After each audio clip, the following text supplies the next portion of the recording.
الحمدللہ والصلاة والسلام علی رسول اللہ اما بعد۔ آج حدیث نمبر 673 پڑھیں گے۔ وعن عائشہ رضی اللہ عنہا قالت ام المؤمنین عائشہ صدیقہ طاہرہ مطہرہ، ان سے مروی ہے، وہ کہتی ہیں کہ کان رسول اللہ صلی اللہ علیہ وسلم یصوم، اللہ کے نبی صلی اللہ علیہ وسلم نفلی روزے رکھنا شروع کر دیتے، رکھتے جاتے حتی نقول لا یفطر، یہاں تک کہ ہمارا یہ گمان پیدا ہو جاتا کہ اب اللہ کے نبی یہ روزے چھوڑیں گے نہیں، اس تسلسل کے ساتھ رکھتے جاتے، روزانہ روزہ۔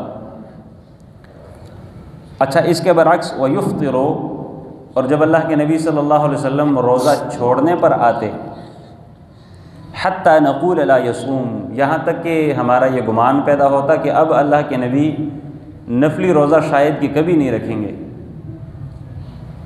دونوں طرف اللہ کے نبی صلی اللہ علیہ وسلم کا یہ ایک روٹین اور ایک ترتیب چلتی تھی۔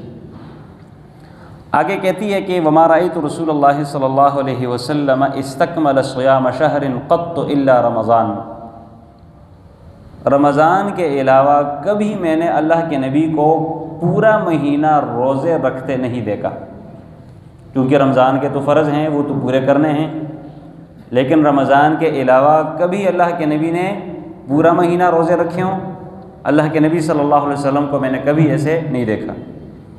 وما رأیتہ فی شہر اکثر منہ صیاما فی شعبان، اور شعبان سے بڑھ کر کسی اور مہینے میں زیادہ رکھنے والا روزے اللہ کے نبی کو میں نے نہیں پایا، یعنی جو نفلی روزے اللہ کے نبی صلی اللہ علیہ وسلم اکثر رکھا کرتے ہوتے تھے تو وہ شعبان کے مہینے میں، رمضان سے قبل جو مہینہ ہوتا ہے وہ۔ متفق علیہ، یہ بخاری اور مسلم کی روایت ہے۔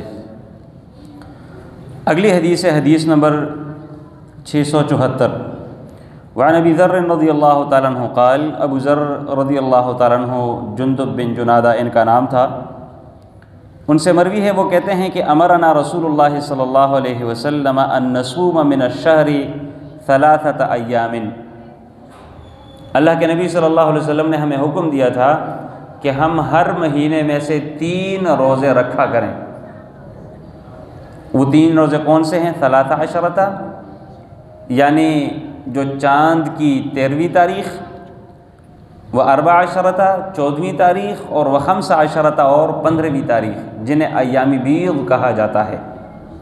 ایام بیض کے روزے اللہ کے نبی صلی اللہ علیہ وسلم خود بھی رکھا کرتے ہوتے تھے، اور اللہ کے نبی صلی اللہ علیہ وسلم صحابہ کرام کو بھی اس کا حکم دیتے ہوتے تھے۔